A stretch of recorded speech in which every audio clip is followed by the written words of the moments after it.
Hello student, in previous lecture we completed preparation, properties and uses of alcohols and phenols. Now ethers.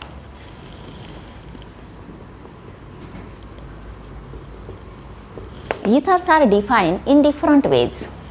Ether having CO C linkage and functional group is dash O dash, and it is represented as ROR dash, where R and R dash may be similar or different. Therefore, according to its representation, it is defined as it is a dialkyl derivative of H2O. Dialkyl derivative of water. In second way, it is defined as it is anhydride of alcohol. Anhydride of alcohol means one H2O molecule is less in alcohol. Therefore, it becomes ROR dash, anhydride of alcohol. Also, ether is a compound, organic compound in which oxygen is attached to dialkyl group. Divalent oxygen is attached to dialkyl group. असं organic compound का ज्यामध्ये oxygen item तो डायअल्किल ग्रुपला attach असतो किंवा डायअरिल ग्रुपला attach असतो किंवा त्यामध्ये एक अल्किल आणि एक अरिल ग्रुप असतो.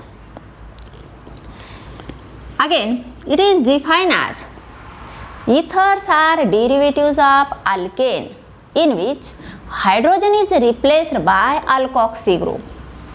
Ethers are derivatives of alkane in which hydrogen from corresponding alkane is replaced by alkoxy group. This is alkoxy group. Therefore, it becomes ROR dash. It means R and R dash may be similar or different. असं वेगवेगळ्या प्रकारे इथरची definition करता येते. आपण डायअल्किल derivative of water molecule जर घेतला तर त्यामध्ये दोन हायड्रोजन काढून दोन अल्किल ग्रुप आपण इथं जोडू शकतो. अनहायड्राइड ऑफ अल्कोहोल, दोन अल्कोहोल मॉलिक्यूल घेतले, एक H2O मॉलिक्यूल रिप्लेस केला, हा झाला अनहायड्राइड ऑफ अल्कोहोल. त्यानंतर अल्कॉक्सी डेरिव्हेटिव्ह ऑफ अल्केन, अल्केनमधला H रिप्लेस केला अल्कॉक्सी ग्रुपनं. आणि आणखी एक प्रकार म्हणजे it is oxide of alkyl group और अरिल ऑक्साइड, अल्किल ऑक्साइड और aryl oxide, AR2O, R2O or AR2O, that is ROR dash and AROAR, to phenyl or to alkyl group. इथं AR dash ही आपण घेऊ शकतो. अल्किल फिनिल ग्रुपला आणखी एखादा सबस्टिट्यूएंट सुद्धा असू शकतो. This is definition of ethers. Then classification of ether. Classification.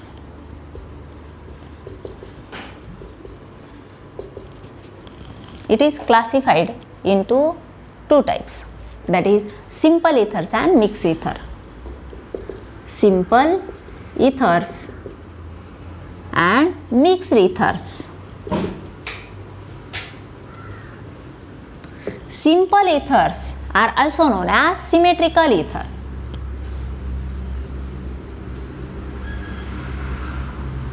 Symmetrical ether and unsymmetrical ether.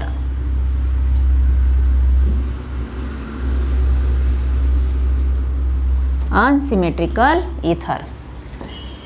If two alkyl or two aryl groups are similar, CH3O, CH3, C2H5O, C2H5, C6H5O C6H5, and in case of unsymmetrical ether CH3O C2H5, C2H5O C6H5. Example of unsymmetrical ether are CH3O C6H5.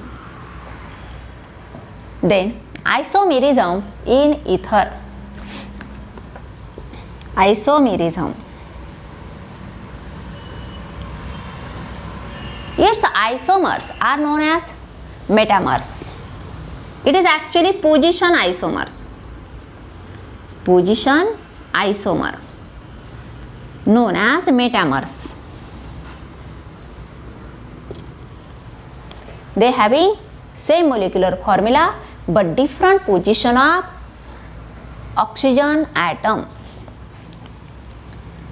For example, in long chain ethers CH3O, CH2, CH2, CH3 and C2H5, that is CH3, CH2O, CH2, CH3. इथं methoxy group हा substance झाला आणि इथं ethoxy group substance झाला. हा parent alkane आणि हा इथे पॅरेंट अल्केन.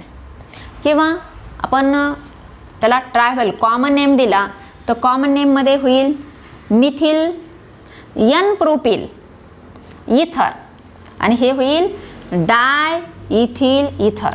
परंतु असणाऱ्या कार्बनची संख्या, हायड्रोजनची संख्या आणि ऑक्सिजन हे कसे सारखे. मग जर नंबर ऑफ ॲटम सारखे असतील तर त्याचं मोलर मास सुद्धा कसं आहे सारखं आहे. दे having same molecular formula, same molar mass but different position of oxygen atom are different alkyl groups attached to the divalent oxygen असंही आपण म्हणू शकतो. कारण दोन अल्किल वेगवेगळे अल्किल ग्रुप ह्या डायव्हॅलंट ऑक्सिजनला अटॅच झालेले. Same molecular formula but different alkyl group attached to the divalent oxygen atom known as metamers. Then chain isomerism. Chain isomerism. They having same molecular formula but different chain in alkyl group. आता ह्याचा chain isomerism आपल्याला दाखवायचा असेल तर इथं काय आहे N propyl group. तर त्याऐवजी आपण तिथं आयसोप्रोपिल ग्रुप जर ठेवला, हा CH3 ह्या साईडचा CH3 ॲज इट इज ठेवला, परंतु एन प्रोपिलचं रूपांतर आपण आयसोप्रोपिल ग्रुपमध्ये केलं. अशा प्रकारे हे याची काय झाली चेन झाली. इथं सेकंड कार्बन अटॅच झाला डायव्हॅलंट ऑक्सिजनला, इथं सेकंड कार्बन आणि इथं फर्स्ट कार्बन ॲटम अटॅच झाला. म्हणजे लॉंग चेन असेल तर त्यामध्ये चेन आयसोमेरिझम दाखवू शकतो. त्यानंतर functional isomer. Functional isomer. Ethers are functional isomers of alcohol. Alcohol and ethers are functional isomers to each other. The C2H5OH, number of carbon atoms 2, hydrogen 6 and 1 oxygen, and CH3OCH3. इथं सुद्धा 2 carbon, इथेही 2 carbon, total 5 + 1 6 hydrogen, 3 + 3 6 hydrogen, इथेही 1 oxygen आणि इथेही 1 oxygen. म्हणजे दोन्ही काय झाले मोलिक्युलर फॉर्म्युला सेम झाला. म्हणजे C2H6O दोन्हीचा मोलिक्युलर फॉर्म्युला सेम, परंतु फंक्शनल ग्रुप मात्र वेगळा आहे. इथं अल्कोहोल फंक्शनल ग्रुप आहे, इथं इथर फंक्शनल ग्रुप आहे. म्हणून ते दोन कसे झाले तर functional isomers to each other.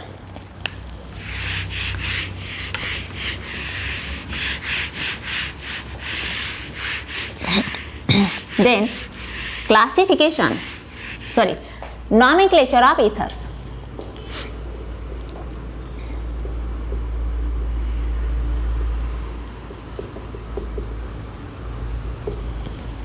Nomenclature. according to common name system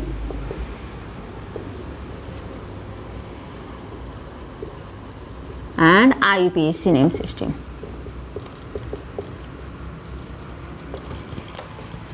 In common names, two alkyl group name first, then suffix ether is used. अगोदर जे अल्किल ग्रुप डायव्हॅलंट ऑक्सिजनला अटॅच आहे त्यांचं नाव येईल, तीही नाव त्यांचं जे कॉमन नेम आपण अल्किल ग्रुपला येतो त्यानुसार त्याचं नाव येईल आणि त्यानंतर इथर हे सफिक्स त्याला यूज केलं जाईल. IUPAC नॉमेनक्लेचरनुसार these are the considered as derivatives of alkane in which hydrogen is replaced by alkoxy group. The smaller alkyl group considered as substituent with oxygen and longer alkyl chain considered as parent alkane. ज्यामध्ये जास्तीत जास्त carbon atoms आहे ती parent alkane म्हणून use केली जाते, त्यातला एक हायड्रोजन रिप्लेस केला जातो आणि जो ऑक्सिजन हा स्मॉल अल्किल ग्रुपला अटॅच आहे तो सबस्टिट्यूएंट म्हणून तिथं त्याचं नेम दिलं जातं. आपण काही एक्झाम्पल्स घेऊ.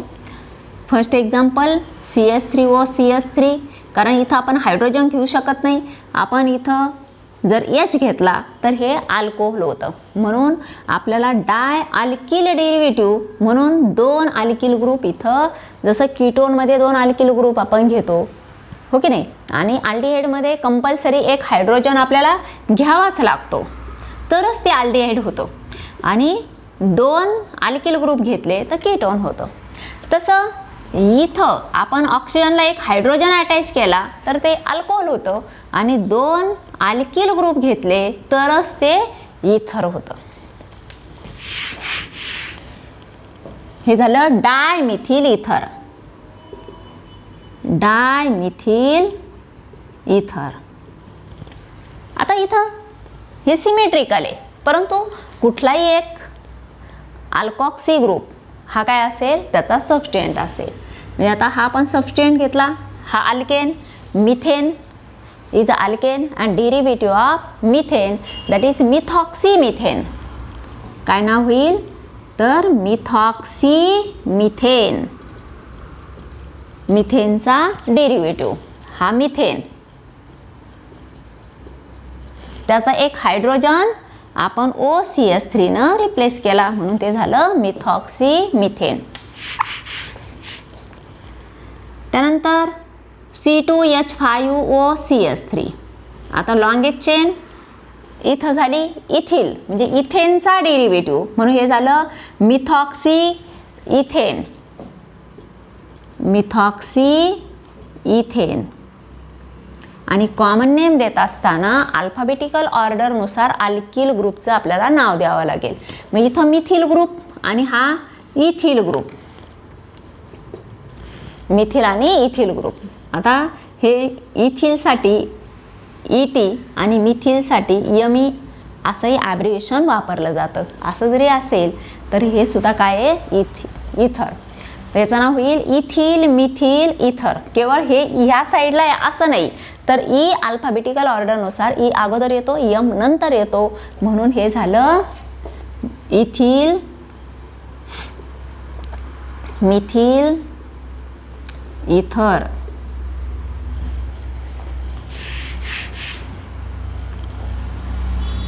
CH3O CH2 CH2 CH3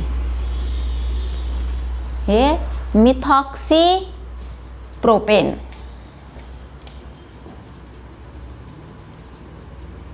one methoxy propane. One methoxy propane म्हणजे प्रोपेनच्या कार्बन नंबर 1ला मिथॉक्सी ग्रुप अटॅच म्हणून वन मिथॉक्सी प्रोपेन. आता हे होईल मिथिल N प्रोपिल इथर. मिथिल N प्रोपिल इथर.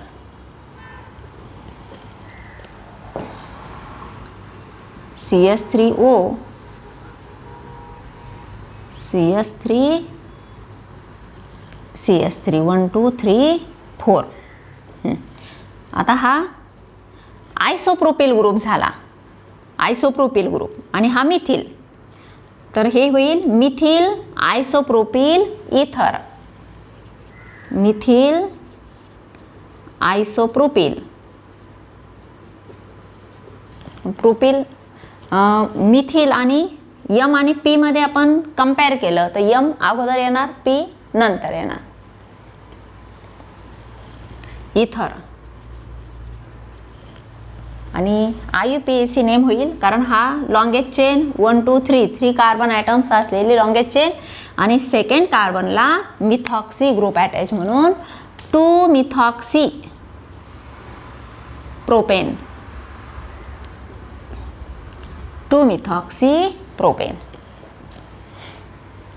C6H5OCH3 हे होईल मिथिल फिनिल इथर, मिथिल फिनिल इथर, कॉमनली नोन ॲज ॲनिसोल. त्यालाच आणखी एक नाव आहे ॲनिसोल, का जे ॲनिसोल नेम हे IUPACनं सुद्धा ॲक्सेप्ट केलेलं आहे. आणि IUPAC नेम होईल त्याचं मिथॉक्सी बेन्झीन, मिथॉक्सी बेन्झीन. आणि इथेही आपण लिहू शकतो ॲनिसोल, जे कॉमन नेम आहे परंतु IUPACनं ॲक्सेप्ट केलेलं आहे. तर आणखी जर आपल्याला एक्झाम्पल्स घ्यायचे असतील, CH3, CH2O, CH2, CH2, CH2, CH3. आणखी एक आपण ब्रांचिंग वाढवू इथं, CH3. आता ब्रांचिंग ह्या बाजूनं स्टार्ट होते म्हणून हा 1 2 3 4 काय होईल, 2 methyl 4 methoxy butane, 2 methyl 4 methoxy butane. हा ब्युटेनचा डेरिव्हेटिव्ह, त्यासाठी असणारे हे दोन सबस्टिट्युएंट, हा एक सबस्टिट्युएंट आणि हा एक सबस्टिट्युएंट. मग हा सबस्टिट्युएंट ह्या साईडनं जवळ आहे म्हणून ह्या साईडनं आपण नंबर स्टार्ट केली. आता मोठे जर ग्रुप असतील तर शक्यतो त्याला कॉमन नेम दिलं जात नाही, तर IUPAC नेम दिलं जातं. आणि जरी आपल्या कॉमन नेम द्यायचा असेल तर आपण त्याला म्हणू शकतो इथिल, आणि हे सेकंडरी ब्युटिल, मिथिल सेकंडरी ब्युटिल इथर,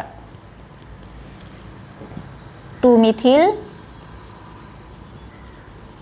4 methoxy butane. Common name is ethyl secondary butyl ether.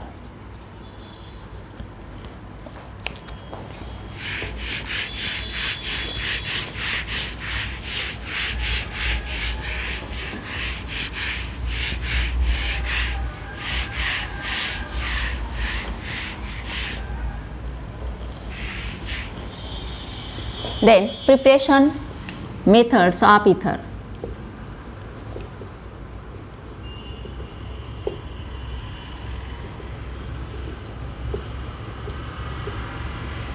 Preparation methods of ether. In new syllabus, only 2 methods are given. That is, first, dehydration of alcohol. Dehydration of alcohol. And second is Williamson synthesis of ether.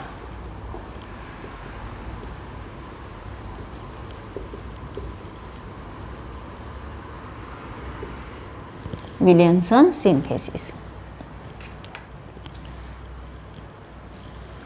आणि तिसरी method जी methylation of alcohol, ही method आता new सिलेबसमध्ये दिलेली नाही, ती फक्त ओल्ड सिलेबसमध्ये दिलेली आहे.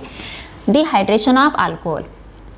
When alcohols are dehydrated by using dehydrating agent like concentrated H2SO4 or phosphoric acid, it gives 2 products at 2 different temperature. कारण आपण एक रिॲक्शन बघितली आहे जी 11thला, आणि आत्ताही आपण अल्कोहोल्समध्ये डिहायड्रेशन बघितलं. तर डिहायड्रेशन अल्कोहोलचं झालं तर त्यापासून आपण तयार केलं अल्कीन ॲज अ प्रोडक्ट. परंतु इथर प्रोडक्टही मिळतो, परंतु त्यासाठी कंडिशन आहे at temperature 413 kelvin. Above 413 it gives alkyne as a product and below 413 or at 413 it gives ether as a product. For example, C2H5 OH twice at about 413 Kelvin in presence of dehydrating agent like H2SO4 it gives C2H5O C2H5 plus H2O.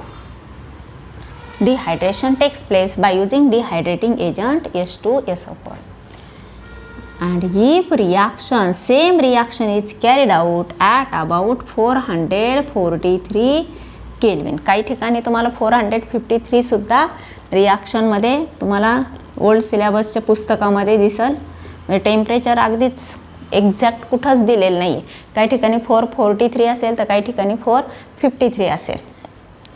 It goes CH2 double bond CH2 plus H2O alkene as a product, that is ethene from ethyl alcohol.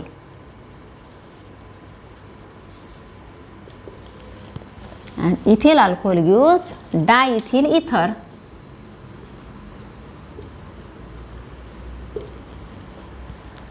Mechanism for the preparation of diethyl ether. How it gives ether product as at 413 Kelvin. डिहायड्रेशनची आपण mechanism अल्कोहोलमध्ये बघितली. मागचा video बघा, तुम्हाला ती mechanism तिथं study करायला मिळेल. C2 first protonation of alcohol. First step protonation of alcohol. Reaction is carried out in acidic medium and at acidic medium it gives H plus ion. C2H5OH H plus proton, OH minus accept proton and it is protonated alcohol.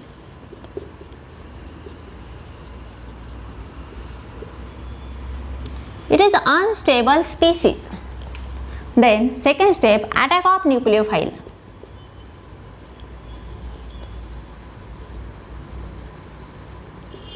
This OH2 is good leaving group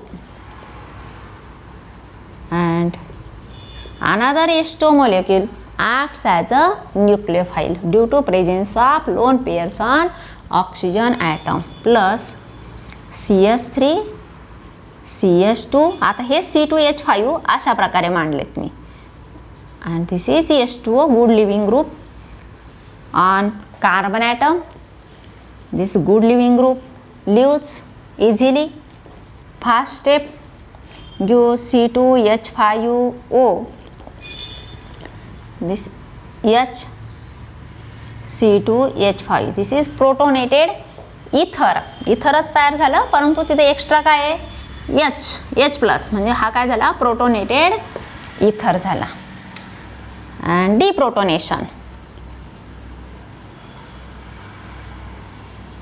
डिप्रोटोनेशन takes place. C2H5OH C2H5. Another molecule of alcohol accept that proton and electrons retains on the oxygen atom. Gives C2H5O C2H5 diethyl ether plus C2H5O.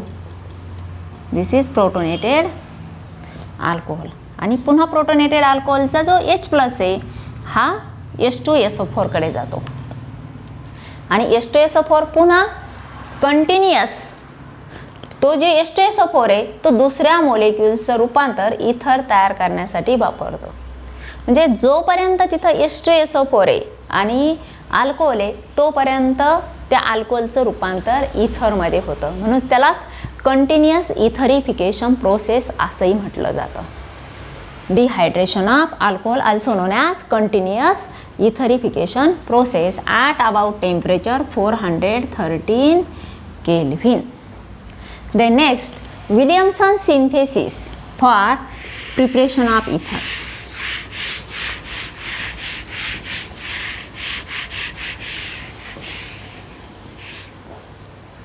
In Williamson synthesis, when alkyl halide reacted with sodium alkoxide,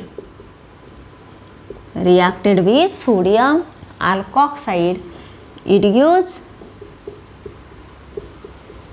ether plus NaX as a product. For example, CH3Cl plus CH3O Na.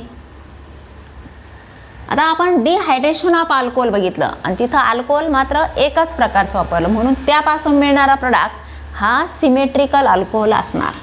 Symmetric इथर. त्यापासून काय मिळणार तर symmetric इथर मिळणार, म्हणजे simple इथर मिळणार. सिंपल इथर आणि मिक्स इथर, त्याला सिमेट्रिकल इथर असंही आपण म्हणतो. परंतु विलियमसन सिंथेसिसनं हे जे आर ग्रुप मिळणार आहे आपल्याला, हे आर ग्रुप वेगवेगळ्या एक रिएजंटकडून मिळतो आणि एक सबस्ट्रेटकडून मिळतो, त्यामुळे ते प्रत्येक वेळी सेमच असतील असं नाही, म्हणून आपण मिक्स इथर म्हणजे अनसिमेट्रिकल इथर हे विलियमसन सिंथेसिसनं प्रिपेअर करू शकतो. CH3OCH3 plus NaCl. Next, CH3Cl plus C2H5ONa gives CH3OC2H5 plus NaCl. इथं प्रत्येक क्लोरीनच असेल असंही नाही, तिथं आपण ब्रोमीन सुद्धा घेऊ शकतो.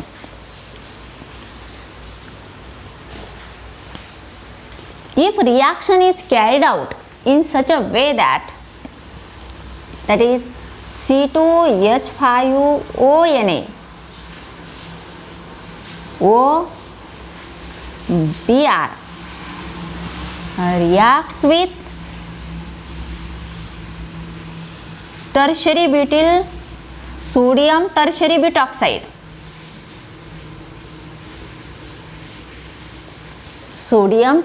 butoxide, and similarly reaction is carried out tertiary butyl bromide,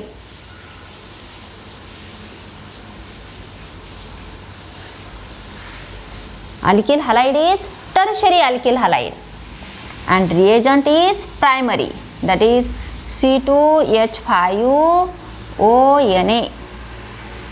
Product is different. अशी जर रिॲक्शन केली, आपण अल्किल हलाइड हे प्रायमरी अल्किल हलाइड घेतलं आणि अल्कॉक्साइड सोडियम अल्कॉक्साइड मात्र हे टर्शरी इथं वापरलं, आणि सेकंड केसमध्ये टर्शरी अल्किल हलाइड घेतलं आणि प्रायमरी हे सोडियम अल्कॉक्साइड वापरलं, तर मिळणारा प्रोडक्ट हा वेगवेगळा असणार. आता इथं प्रोडक्ट मिळणार C2H5O टर्शरी ब्युटॉक्साइड आणि इथं प्रोडक्ट मात्र मिळणार alkene CH3CCH3 double bond CH2 plus C2H5OH plus NaBr as a by product. बघा इथं प्रायमरी अल्किल हलाइड वापरलं आणि जे रिएजंट आहे तो टर्शरी वापरला सोडियम ब्युटॉक्साइड, आणि सेकंड केसमध्ये टर्शरी ब्युटिल ब्रोमाइड सबस्ट्रेट वापरला आणि रिएजंट वापरला प्रायमरी, दॅट इज सोडियम इथॉक्साईड. मिळणारा प्रोडक्ट इथं इथर प्रोडक्ट मिळाला, इथं अल्किन प्रोडक्ट मिळाला. आता असं का झालं? कारण ही जी रिॲक्शन होते ही SN2 टाईपनं रिॲक्शन होते. आता SN2 टाईपचं कॅरेक्टरिस्टिक काय? Back side attack is possible in SN2 type of reaction. मग आता बॅक साईड अटॅक होत असेल, हा जो रिएजंटचा अल्किल ग्रुप आहे हा बॅक साईड अटॅकनं अटॅक करत असेल आणि हा लिव्हिंग ग्रुप निघून जात असेल आणि SN1 मध्ये SNची रिॲक्शन कशी होते? तर कार्बोकॅटायन फॉर्मेशन होतं. आपण अल्किल हॅलाइड हॅलोजन डिरिव्हेटिव्हजमध्ये SN1 रिॲक्शन मेकॅनिझम आणि SN2 रिॲक्शन मेकॅनिझम आपण बघितले. तर SN2 रिॲक्शन मेकॅनिझममध्ये बॅक साईड अटॅक होतो, रिएजंट बॅक साईडनं अटॅक करतो. आणि SN1 रिॲक्शन मेकॅनिझममध्ये ही 2 स्टेप रिॲक्शन असते. फर्स्ट स्टेपमध्ये formation of carbocation and in second step attack of nucleophile. Nucleophile can be attack from front side as well as back side. कारण जो कार्बोकॅटायन तयार होतो तो कसा आहे? Planar carbocation. मग फ्रंट साईडने अटॅक झाला तर रिटेन्शन प्रोडक्ट मिळतो आणि बॅक साईडने अटॅक केला तर इन्व्हर्जन प्रोडक्ट मिळतो. आणि SN2 रिॲक्शनमध्ये बॅक साईड अटॅक मिळतो, त्यामुळं प्रोडक्ट मिळणारा 100% इन्व्हर्जन प्रोडक्ट मिळतो. आता बॅक साईड अटॅक केव्हा होईल? तर तो अल्किल ग्रुप हा लेस क्राउडेड असेल, जिथं स्टिरिक हिंड्रन्स नसेल, जिथं गर्दी कमी असेल. क्राउडिंग म्हणजे काय? गर्दी. तर इथं छोटे अल्किल ग्रुप असल्यामुळे हा जो टर्शरी ग्रुप जरी इथं गर्दी असली तरी हा पाठच्या बाजूने येईल, त्याला असणारे अल्किल ग्रुप पाठच्या बाजूने येतील. इथं अटॅक करण्यासाठी मात्र त्याला क्राउडिंग नाही आहे, म्हणून तो अटॅक करू शकतो. प्रोडक्ट हा इथर प्रोडक्ट मिळेल. ज्यावेळेस ह्या C2H5 इथं जरी प्रायमरी ग्रुप आहे, परंतु याला जर बॅक साईड अटॅक करायचा असेल तर इथं बल्कि CS3 ग्रुप आहे आणि ह्या CS3 ग्रुपच्या गर्दीमुळे तो ह्या कार्बनवर अटॅक करू शकत नाही. मग हा जर अटॅक केला नाही तर इथं काय होणार?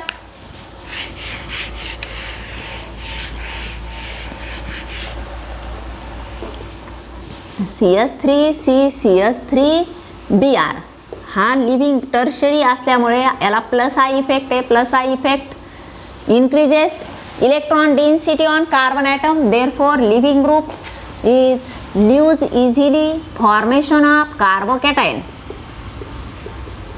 Tertiary carbocation is a stable carbocation due to plus I effect and rearrangement reaction takes place and it gives alkene as a product. इथं अल्किन प्रोडक्ट मिळतो. याला स्टेबल करण्यासाठी यातला एक हायड्रोजन इथं डबल बॉन्ड तयार करतो. अशा प्रकारे अल्किन प्रोडक्ट मिळतो आणि त्यातला C2H5 हा ऑक्सिजन बरोबर रिॲक्ट होतो, C2H5OH आणि हा Na आणि Br पासून सॉल्ट तयार होतं, NaBr. अशा प्रकारे हे अल्किन प्रोडक्ट देतं आणि हे SN2 टाईप रिॲक्शन मेकॅनिझममुळे इथर प्रोडक्ट मिळतो.